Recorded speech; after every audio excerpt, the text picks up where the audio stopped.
J'essaye de trouver des pistes parce que c'est vrai que moi je suis perdue face à tout ça. Moi j'ai besoin d'en parler parce que déjà c'est une maladie qui est pas connue, enfin en tout cas pas suffisamment, et que je pense que si on n'en parle pas, les gens ne peuvent pas imaginer ce qu'on peut endurer. J'ai besoin de comprendre, de connaître, donc j'ai effectivement eu besoin d'avoir des informations sur la maladie en elle-même.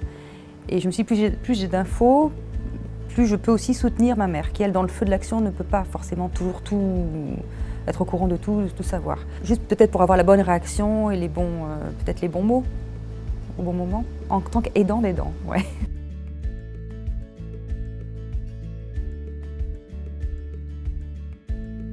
Un petit enfant, il le vit mieux qu'un enfant parce qu'il n'avait pas des relations aussi fortes. Enfin, lui, sa grand-mère, il l'a toujours connue âgée.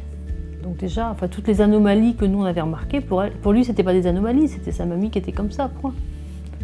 Ma grand-mère est plutôt un peu déconnectée, un peu plus aussi proche qu'elle l'était avant. À manger, c'est mon grand-père qui s'en occupe. Des fois, elle se déconnecte et elle parle plus trop. On sent qu'elle est un peu plus très proche. On sent qu'elle boude un peu dans son coin et qu'elle fait plus attention à ce que disent les autres. Quand je suis là, je pense qu'elle reste souriante. Arthur, il est assez proche de sa mamie.